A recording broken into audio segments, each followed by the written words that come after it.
FIFA Women's World Cup is over. Spain are our champions. A 1-0 win in the final against England. This is Dub at the Cup. I'm Teo Pellizzeri and I'm joined by Matilda and Adelaide United star Dylan Holmes. Dylan, we've both just come out of the stadium. What were your impressions of the World Cup final? It was a cracking game, such a cool experience to be there.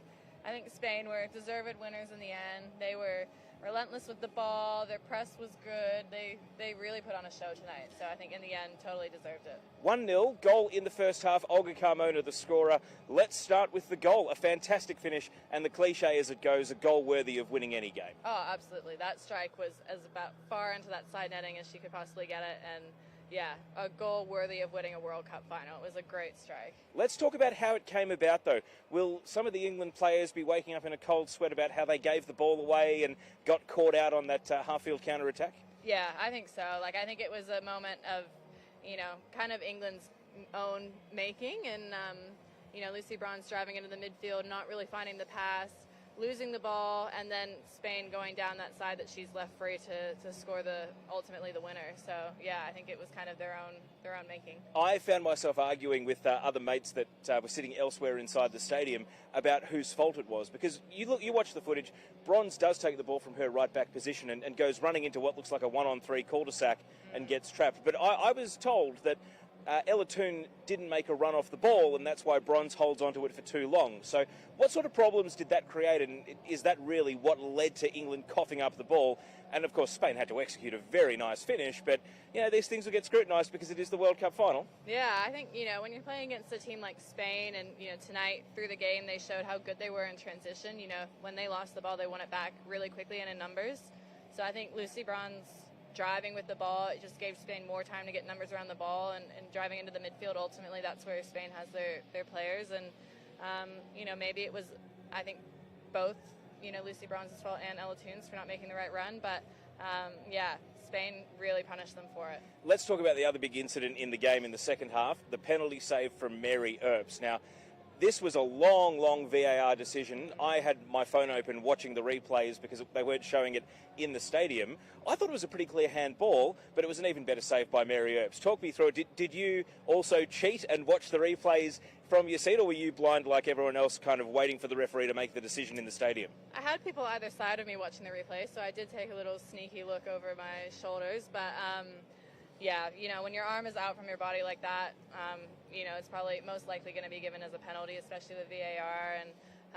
But what about the save? That was an incredible moment, and I thought that was going to be the turning point for England in this match, but ultimately it wasn't. England were crying blue murder about the ball not being exactly on the penalty spot, and where I was sitting was more or less level with the penalty area where that penalty kick was taken, and it wasn't on the spot. I mean, should Spain have thought about changing takers? Because Jenny Hermoso looked pretty rattled by the whole experience, particularly Lucy Bronze and some of the other English players who were protesting really strongly to the referee. And I mean, you've been out there, you must know what it's like when you have the opposition trying to get in the head of the penalty taker.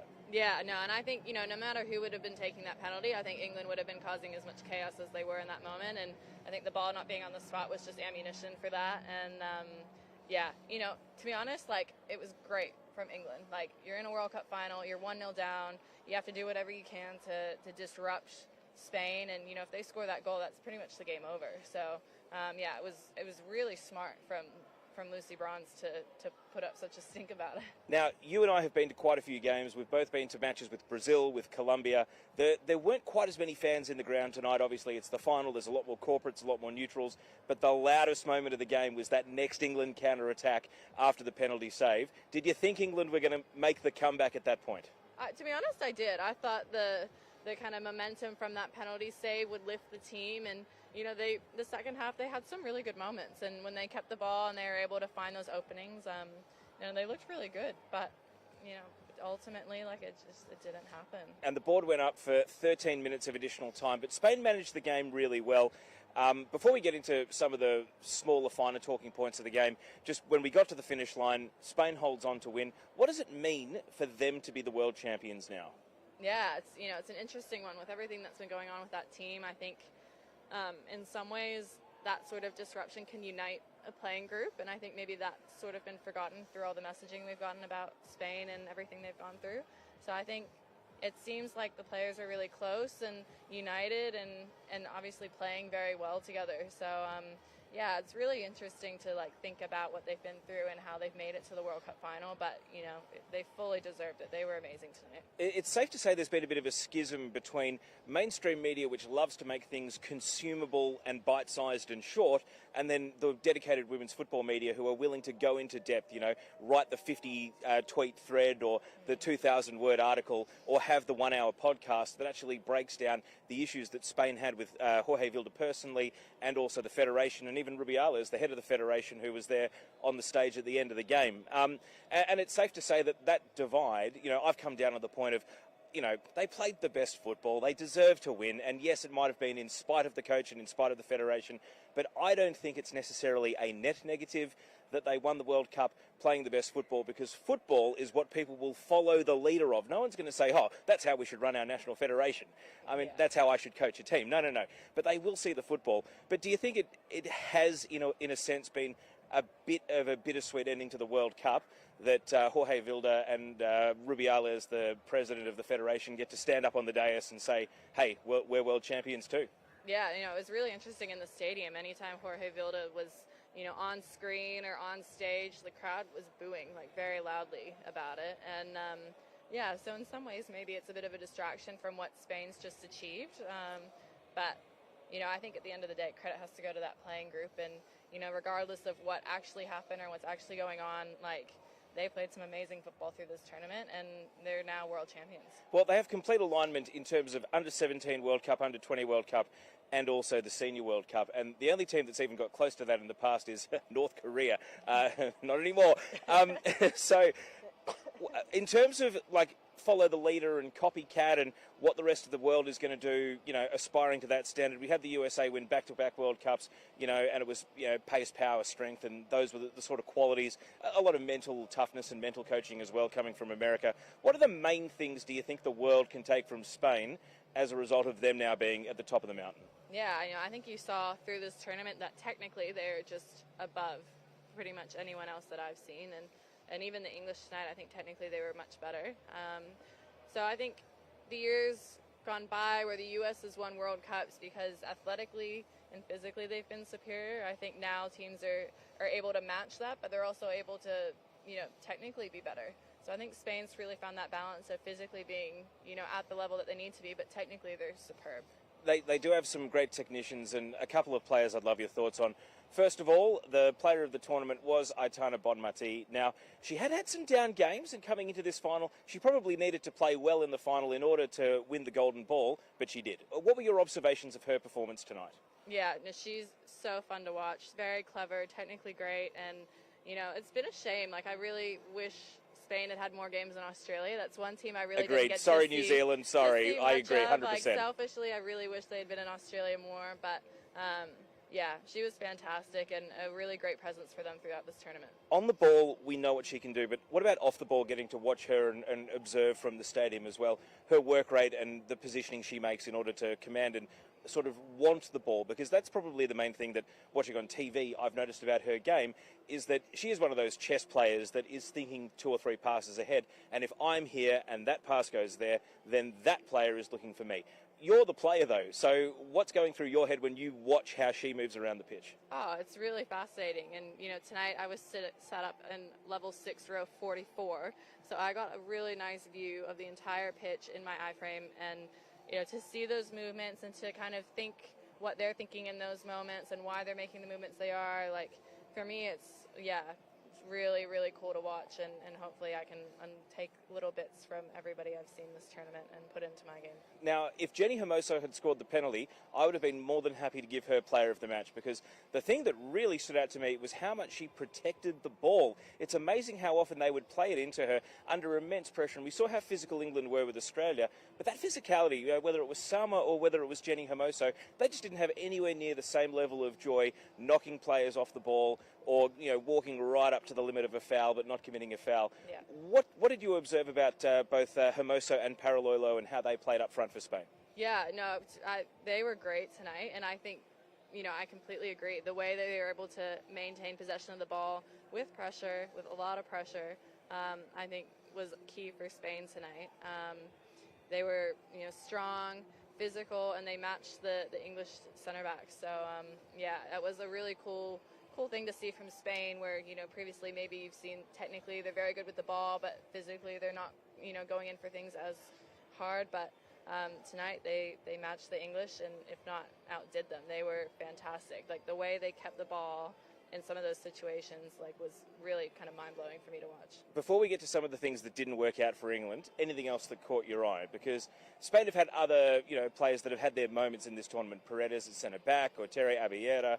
Obviously, Carmona has scored the goal from wide on the left tonight. I mean, even their goalkeeper, Catacola, was pretty solid tonight. But anything else about the Spanish that will linger with you or maybe grow in your memory as you look back on tonight's final? To be honest, I think the one thing that I'll remember, weirdly enough, is that they lost 4-0 to Japan in the group stage, which, if you watch the game, they had most of the ball, but to concede 4 goals against Japan and, lose that game 4-0 and then still end up winning the tournament, I think is pretty incredible. So, yeah, that's probably the biggest point for me that I'll kind of remember, is that, they really got beaten badly in the group stage, and yet here they are as world champions. Yeah, fitting that it'll be Japan sitting at home going, it should have been us, yeah, not them, exactly. us. So let's talk about England, because a lot of things didn't work, and Serena Wiegmann, I called it a half Priestman at halftime, because we saw Bev Priestman make 4 changes at halftime against Australia. Serena Wiegmann said, we're making 2, and they were big ones. She took off Alessia Russo and Rachel Daly at halftime. What were your thoughts when you saw her make that massive call? I had a feeling she would make some sort of drastic change, and I think she shifted to a back 4, which, unfortunately for Daly, that kind of meant one of the back 5 needed to come off. But to have Lauren James on your bench, that's such a weapon to be able to introduce at halftime. And Chloe Kelly as well has been fantastic this tournament. So, yeah, it really didn't surprise me, and I think it did inject a little bit of life into this English team, but yeah, it just wasn't enough in the end. So the strange thing about this was a lot of the debate during the tournament had been playing Daly up front, and they, potentially, losing out to Russo in that position, but they kind of took away the option to swing Daly up front later in the game. Yeah. And that was probably the thing that struck me as the biggest shock. And a lot of the reaction of the English press watching from overseas, so the ones that weren't in the stadium at halftime, is what's Serena Wiegmann doing taking off her top scorer? It's kind of like if England took off Harry Kane at halftime of a World Cup final, if you think about it like that. So it didn't work, did it? I mean, to the extent that they created a couple of half chances, but it wasn't the profound change in sort of the game state that they were looking for, was it? Yeah, no, and that's a great point. If you keep somebody like Rachel Daly on, she's scored in this tournament. She scored a lot of goals in the WSL this last season, and to take her off, yeah, you limit yourself. You can't use her later in the game, and she's obviously an incredible athlete, and she's played a lot of minutes this tournament, so she may have been a really good one to keep on the field as long as possible, but I think she was probably just a victim of a formation change, in all honesty. So let's talk about perhaps England's best chances to score. I think of the one where Chloe Kelly had the ball on the right, swung it to Lauren Hemp at the back post, and she shot it wide of the left-hand post. However, I think if she'd scored, it may have come back to VAR and Chloe Kelly may have been offside, but I really can't think of too many other great chances England had to score. Most of it was Mary Earps bailing them out at the other end. So when England look back on this final, what do you think the main thing Serena Wiegmann will take away is? Because this is, would you believe, her first competitive loss as England's manager, and I think she's only lost 2 World Cup games, and they've both been the final. So it's pretty incredible that she's got so close, but it's fine margins at the very top level. Yeah, I think, for England, it wasn't really the same England that I had seen through this tournament. I think, I'd seen them, albeit against China, different opposition, but they were so much fun to watch. They were fluid in their movements. Everybody felt like they were on the same page. Whereas tonight, I think the next step for England moving forward is to be able to establish that rhythm and that balance, regardless of who they're playing against, regardless of how the other team's pressing or trying to disrupt that. I think they need to kind of rise above that and stamp themselves into the games a bit better. The English media love a scapegoat. Do you think that the fact that this team has brought them so much joy, won the Euros, made a World Cup final, has been a real positive movement for change for women in sport and society broadly? Do you think the poison pens of the tabloids will ease off? Or do you think they might, turn on this team because they lost the big one? Oh, surely they won't turn on this team. I think, to make it to a World Cup final and lose, there's absolutely no shame in that. They've had an incredible tournament. They've played some really incredible football, and and the impact of that off the field has obviously been felt since the Euros last year, and hopefully will continue to be felt post the World Cup. So I really hope that, people see that and they recognize the achievement of, finishing second at a World Cup, what that really is. Now, a couple of other awards were handed out at full time. Salma Paralolo, 19 years old, one young player of the tournament. This was a one-horse race, really. But just your final thoughts on, she's already at Barcelona. She's already won the World Cup. I mean, where do you go from here? The sky's the limit. Does she go back to the 400 metres hurdles and try to win an Olympic gold medal? I mean, what's left to achieve in football, right? Yeah, that's it. Maybe, go back to athletics and try and be champion of the world in another domain. But no, I think, when you're that young and you've achieved things like this at that age, I think what separates, the best players is that drive to want to achieve it again and to want to do more. And if she's at Barcelona at the age she is and she's, just won a World Cup, I think that desire to repeat those feats is just going to be amazing from her. So, yeah, I think she'll continue to grow and go on to bigger and better things, if that's even possible. Now, Mary Earps won the Golden Glove. I mean, she had a final for the ages. She had the point-blank save from Alba Redondo when the game was still 0-0, then the penalty save, and she was called upon a number of times in the second half to keep the score at only 1-0. Yeah. Is Zecira Musovic a little bit unlucky not to win the Golden Glove, or do you think, given how few goals England conceded on the way to finishing runner-up, and also Earps' performance in the final, plus the penalty shootout against Nigeria, that she deserves to get this award? Yeah, I think in the end she probably deserves to get the award. I think, Musovic had some incredible games for Sweden, but, they did let in a few goals through the group stage, whereas England were consistently very hard to score against, and I think she made some incredible saves for England through those games.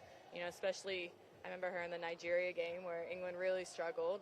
She was really a big difference for England. So I think, all in all, probably very well deserved for Earps. All right, before we finish with a couple of big picture questions about Australia's role as co-host of this World Cup, just one last one on Spain. Do you think they work their issues out, or do you think we're reading about the players who won this World Cup going straight back on strike? Bon Mati has got the golden ball, is probably now in the best position to win the Women's Ballon d'Or. Do you think the players just go back on strike and say, all right, we came back, we won the World Cup, we showed you what we can do, but we're going to walk away again, and now you have to institute the change? Or do you think that maybe the leverage swings back in the Spanish Federation's favour?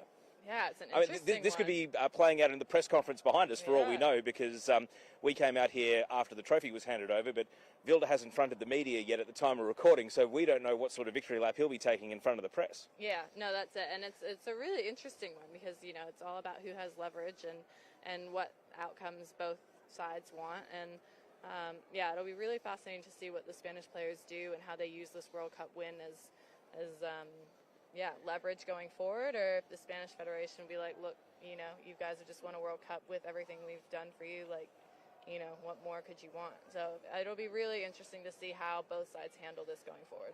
As a spectacle, I was really worried, especially before the Spanish players came back from the strike, that the Champions League final would be a bigger occasion than the World Cup final. And we had a fantastic World Cup final, thankfully, because we had two awesome teams, really evenly balanced, and a really good contest that was right in the balance. And, with the great catch from the Spanish goalkeeper with everyone up for England in the 13th minute of stoppage time. You couldn't have asked for much more in terms of a balanced game. But are we in a position where the women's club game, particularly the top clubs, start to really put the pressure on FIFA and international football to up their game? Because, yes, this World Cup was 32 teams and had record-breaking crowds, and Australia always hosts a great event. But women's professional football is going to some pretty good places. You've played Champions League, you've played professionally in Sweden, and you know what the standards are like. So is it actually kind of good that football's getting into a bit of an arms race between UEFA and FIFA, that they might actually push each other to improve how the women's game is administered? Oh, absolutely. I think, maybe for a long time, national team setups, generally speaking, were probably more professional than club team setups. And I think in the last, 5-10 years, some of the bigger clubs like the Chelseas and the Barcelonas of the world have really invested into their women's team. So now these players, rightfully so, are getting access to some of the best facilities, best resources, best coaching in the world, and maybe national teams are starting to fall behind that. And I think it's great that, these things are being brought up because, these players deserve the best environments possible. And yeah, I hope that this does put pressure on national team federations to up the ante a little bit. I mean, you can't help but think that Nigeria might have been one of the best teams in this tournament, and had they not been utterly chaotic with their players threatening to boycott coming into the opening game, that it could have been a very different story. I mean, if they win that penalty shootout against England, it could be them here tonight, and then it could have been the battle of two teams playing in spite of how they're being run. That's right. You know, so it's incredible to think that, you know, basically the national federations need to up their game. Yeah, absolutely. I think if this tournament has shown anything, it's that, you know, the more you invest in women's football, like, the better and better it'll become. And you know, for Nigeria to achieve the things they did, given all the turmoil off the field for them, you know, Jamaica, like, you could go on through a number of different countries. Like, it's pretty incredible to see what they've achieved despite those conditions, and I hope that this is a wake-up call for these federations to invest more in their women's programs. Just one on us as host, or co-host. Did we do a good job? Absolutely. You went to games in, what, 4 states or 3 states? 3 states. 3 states. Yeah. No, it was one of the coolest experiences of my life, to be honest. To see some of these players that I've, you know, idolized growing up, and you know, playing in my own backyard, especially the games at Highmarsh. That was actually very emotional for me to see, you know, the World Cup games in my hometown in a stadium I grew up going to as a kid. So yeah, this World Cup's been amazing. It's incredible how it's united the nation, and just the atmosphere at games has been really special as well. Now, we know that the Adelaide players, they're great at giving back. We had Izzy Hodgson on Dub at the Cup a few days ago, and we know that, you know, if it's the kid that wants a selfie or an autograph over the fence, or just wants to say hello to you and get a hello back and a high five, and that's it. I mean, how much are you looking forward to summer? Not just to go out and play and try to win and compete, but knowing that, you know, you now have a really good grasp on what it can do and what it can mean to someone. Yeah, no, that's it. I think, you know, when I was growing up, I didn't really get that interaction with some of the W League teams at the time, and for me, like, I really make an effort to do that with the kids that come and watch, because I think it's so important, and I think this World Cup has kind of done that for those kids. They've seen the pathway. Now it's not just A-League, it's World Cups, and it's the Matildas, and so, yeah, I really value that interaction with those young kids, because I think it's incredibly important, and I'm so excited for the A-League women's season to continue to do that, and I hope, you know, the A-League clubs and the APL and everybody around the game uses this momentum and tries to bring the game forward even more than it already has been. Well, certainly you can make the most of it too. If you are 16 and under, or you have family members who are 16 and under, you can sign them up for the Liberty A-League Pass. Go to keepup.com.au/LAP. Free entry for 16 and unders if you go and register for the Liberty A-League Pass. I think that's just about it. This is the penultimate Dub at the Cup. We'll be back with Pakua Frimpong and Grace Ma tomorrow with a podcast. We'll do team of the tournament. We'll tie up any loose ends, maybe do a little bit more on the Matildas as well, because tonight was all about the final and we haven't had any further fallout about the Matildas. But Dylan, you've been fantastic joining us on both the pre-show previews on social media, but also Dub at the Cup. Good luck for the A-League season. I look forward to commentating more of your goals and killer passes when you're playing them. And in the meantime, have fun in pre-season. Oh, thank you. And and also whatever is ahead for you in your football. But hey, we had a great World Cup final tonight. We had good fun. So thanks so much for joining us. No, thank you for having me. It's been a lot of fun. And of course, don't forget, you can keep following Keep Up's coverage, because we are going to kick it into countdown to the A-League, men's and women's. So you don't want to miss that. And also wrapping up all the loose ends from the World Cup, including the podcast. So make sure you follow Keep Up on Instagram, Facebook, Twitter, but you also subscribe to the podcast in Apple Podcasts and Spotify. It's been doing incredible numbers, and also on YouTube as well. So thank you to all of our audience. But just because the full-time whistle has gone on the final doesn't mean that it's over. We have Grace Ma and Pakua Frimpong back tomorrow to put a bow on all of it. On behalf of Dylan Holmes, my name is Pellizzeri. Thank you for joining us tonight on Dub at the Cup, and congratulations to Spain, the world champions.